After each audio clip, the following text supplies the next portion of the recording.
avoka nanga Yesu yoleyo nelakanga ofana. Est-ce que nous pouvons taper nos femmes? Taper sa femme, est-ce que c'est bien, bibliquement parlant? Est-ce que je peux taper ma femme? Est-ce qu'un homme peut taper sa femme? Dans la révélation, oui. Dans la révélation, un homme qui ne tape pas sa femme, c'est dangereux. Il faut taper sa femme. Dans la révélation, sinon la femme ne donnera pas la vie. Il faut faire souffrir la femme. Sinon la femme n'aura pas à donner la vie. Dans la révélation, il faut taper sa femme. Quand nous disons dans la révélation, comprends que le véritable homme qui a tapé sa femme, c'est Christ. C'est Christ qui a tapé sa femme Jésus. Parce que si le Christ ne tape pas sa femme Jésus, Jésus ne donnera pas la vie. Dans la révélation, le Christ doit faire souffrir Jésus pour que Jésus donne la vie qui est le sang dans son corps. Ça vous voyez? Donc Jésus étant la femme de Christ, on doit les taper. Je prends une écriture. Je suis dans le livre d'Ésaïe. Christ qui est en train de taper Jésus. Bon, faut pas me poser la question, frère Roger, je n'ai pas compris. Christ qui tape Jésus. Ok, il faut nous suivre toujours pour comprendre nos expressions. Ok.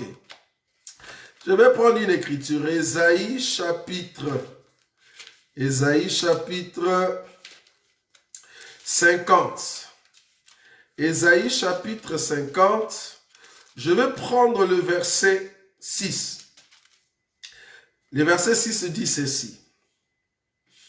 Ésaïe chapitre 50, le verset 6. J'ai livré mon dos à ceux qui me frappaient. J'ai livré mon dos à ceux qui me frappaient et mes joues à ceux qui m'arrachaient la barbe. Je n'ai pas dérobé mon visage aux ignominies et aux crachats. Ça, c'est Ésaïe qui parlait. Mais étant donné que Ésaïe avait l'esprit de Christ en lui, fallait que Ésaïe prophétise quand le Christ viendra dans le corps de Jésus. C'est-à-dire quand le Christ viendra dans un corps de femme. Vous voyez? Quand on dit corps de femme, cela veut dire dans un corps de la faiblesse. Ça va? C'est ça l'expression. Maintenant, Ésaïe a dit ces choses. C'est pas que c'était Ésaïe qu'on tapait. C'est pas que Ésaïe a reçu des crachats. Non. Il parlait par rapport à Jésus. Donc, je répète l'écriture. Je livrais mon dos à ceux qui me frappaient. Oh, quand Jésus a livré son dos à ceux qui le frappaient, la personne qui a frappé Jésus, c'était le Christ. Pourquoi le Christ? Le Christ, c'est l'Esprit éternel qui a commencé dans la loi. Donc, quand la loi permettait que Jésus soit frappé, c'était le Père qui frappait son Fils. Parce que le Fils, c'est la femme du Père. C'était Abraham qui était en train de prendre Isaac, les lier. Est-ce que vous voyez ça? Le faire souffrir avant de le poser sur l'autel. Est-ce que vous voyez cela? Donc, Christ doit faire souffrir Jésus. Il doit le frapper sur son dos. Oh, une personne qu'on frappe sur le dos, cette personne-là, on l'appelle insensé. Jésus était un insensé. Ça, c'est la profondeur. C'est dans la révélation. Il faut bien prendre le mot, sinon tu ne vas pas comprendre là où je suis. Je te donne une deuxième écriture. Proverbe. Prenez déjà cette écriture. Ésaïe 50, le verset 6. Jésus, le Christ, a dit dans le corps d'Ésaïe que oh, j'ai donné mon dos à ceux qui me frappaient. Or, la personne qui donne son dos pour qu'on le frappe sur le dos, cette personne-là, on l'appelle insensé. Parce que le fouet, c'est pour le dos d'un insensé. Je vais prendre une écriture. Proverbe. C'est pour cela que je dis que Jésus était un insensé. Donc, quand nous disons au nom de Jésus, c'est parce que Jésus s'est fait insensé pour donner la vie. Est-ce que vous voyez? Quand l'insensé donne la vie, cette vie-là nous sauve. Ça, c'est grave, c'est la profondeur. Ok. Proverbe chapitre 10. Remarquez. Proverbe chapitre 10. C'est qui cet homme qu'on frappe sur le dos? La Bible l'appelle comment? Proverbe chapitre 10, le verset 13. La Bible dit ceci. La haine excite de querelles, mais l'amour couvre toute le faute. Sur le lèvre de l'homme intelligent se trouve la sagesse. Mais la verge, ça vous voyez? Mais la verge est pour le dos de celui qui est dépourvu de sens. La verge est pour celui qui est dépourvu de sens. Or, la verge, c'était la loi de Moïse. La loi de Moïse, c'était le fouet. Donc, quand nous disons que le Christ a frappé Jésus, c'est en fait Moïse qui frappe Dieu. Pourquoi j'ai dit Moïse frappe Dieu? Il y a une écriture qui dit ceci. Dieu a dit à Moïse, je veux me mettre sur le rocher. Et toi, tu frapperas les rochers. Je ne sais pas si vous voyez cette écriture. Dieu a dit à Moïse, je veux me mettre sur le rocher. Et toi, Moïse, tu frapperas les rochers. Donc, Moïse a frappé Dieu. Les dieux en question, Dieu qui devient rocher, c'est-à-dire Dieu a pris un corps. Quand Dieu prend un corps, Moïse peut le frapper. Quand le Christ prend un corps, le Christ peut frapper ces corps-là. Ça vous voyez? Quand Dieu est dans un corps, Dieu devient faible, semblable à l'homme. Vous voyez? Et c'est là-bas qu'on peut le frapper. Alors là, il devient insensé. Dans son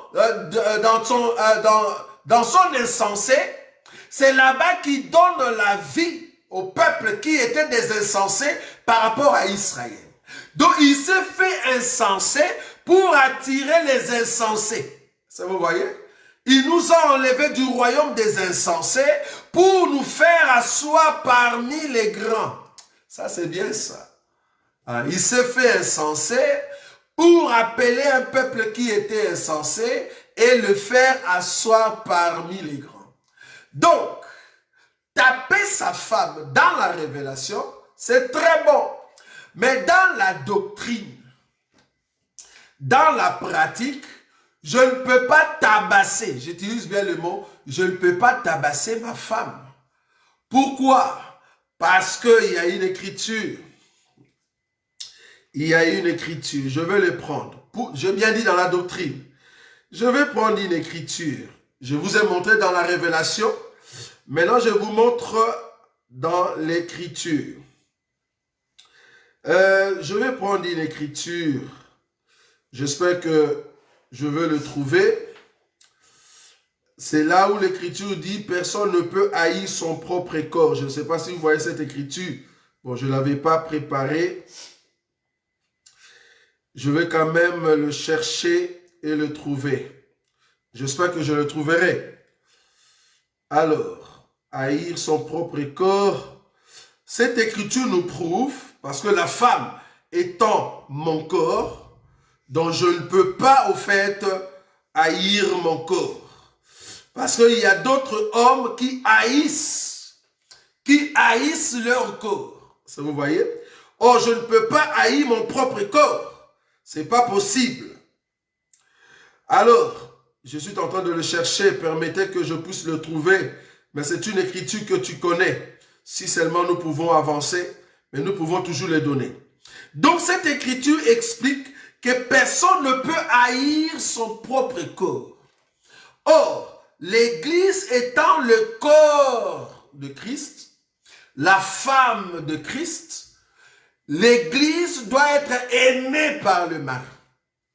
Ah oui, je l'ai trouvé maintenant. Éphésiens. Donc si c'est là, c'est ça, ça doit être chez Éphésiens. Oui, ça doit être chez Éphésiens. Ok. Parce que quand je touchais cette écriture d'aimer sa femme, Éphésiens, je crois, à partir du verset 22, ça doit être là-bas. Marie, je commence à partir du verset 25. Marie, aimez vos femmes comme Christ a aimé l'Église et s'est livré lui-même pour elle, afin de la sanctifier par la parole, après l'avoir purifiée par l'eau du baptême, afin de faire paraître devant lui cette Église glorieuse, sans tache, ni ride, ni rien de semblable, mais saint et irrépréhensible. C'est ainsi que le mari doivent aimer leur femme comme leur propre corps. Celui qui aime sa femme s'aime lui-même, car jamais personne, vous voyez ça, le verset 29, car jamais personne n'a haï sa propre chair, mais il la nourrit, en prend soin, comme Christ le fait pour l'Église. Donc dans la doctrine, je ne peux pas tabasser, j'ai bien dit le mot tabasser, je ne peux pas tabasser ma femme. Quand tu fais ça, reconnais que tu es en train de pécher, bien-aimé. Viens, excuse-toi. C'est comme si tu prenais des coups et tu te lances sous ta tête. Quand tu fais ça, viens, reconnais l'erreur. Faut pas taper vos femmes. Faut pas tabasser vos femmes. On ne peut pas tabasser son enfant, non. Parce que l'enfant aussi se met dans la position d'une femme. Je ne peux pas tabasser mon enfant, non. Quand l'Écriture dit que c'est lui qui épargne le fouet à son enfant, il est en train de le vouer vers l'échec. Cette Écriture explique par rapport à Christ. Mais le fouet en question peut expliquer la correction. Mais est-ce que cela explique tabasser quelqu'un? Non. Cela n'explique pas tabasser son enfant. Tu ne peux pas tabasser ton enfant, mais tu peux le corriger. La correction pour un enfant, la correction pour une femme, nous disons Amen. Je peux corriger ma femme par rapport à l'erreur qu'elle a faite. Je peux corriger mes enfants, mais je ne peux pas tabasser, déformer, briser. Il y a d'autres même qui ont brisé le bras de leur femme. Tu lui as donné un coup comme si c'était un sac de boxe. Nous disons nous. Ça, non. Je ne peux pas tabasser ma femme dans la doctrine. Mais dans la révélation, oui. Dans la révélation, cela explique Jésus. Parce que si le Christ ne tabasse pas Jésus, les sangs ne vont pas sortir. Il faut qu'il puisse les tabasser à fond. Quand il les tabasse, les sangs sortent. C'est là-bas que ça donne la vie. Dans la révélation, oui, mais pas dans la doctrine. Dans la doctrine, je ne peux pas tabasser ma femme, la femme que j'ai épousée. Je ne peux pas tabasser mes enfants. Toi, maître, tu ne peux pas tabasser ton travailleur. Tu ne peux pas tabasser l'esclave. C'est interdit. Je ne peux pas. Je peux corriger l'esclave. Je peux corriger, au fait, celui qui travaille dans ma maison suite à une faute. Je peux corriger ma femme, je peux corriger mes enfants, mais je ne peux pas les tabasser, déformer, gonfler, briser, taper comme si c'était un animal que tu veux tuer. Nous disons non. Les bien-aimés qui font cela, vous êtes en train de pécher. Un frère qui tape sa femme à ce niveau-là, tu es en train de pécher. Il faut éviter ça. Merci, merci Jésus. Merci Jésus, merci Jésus, merci Jésus.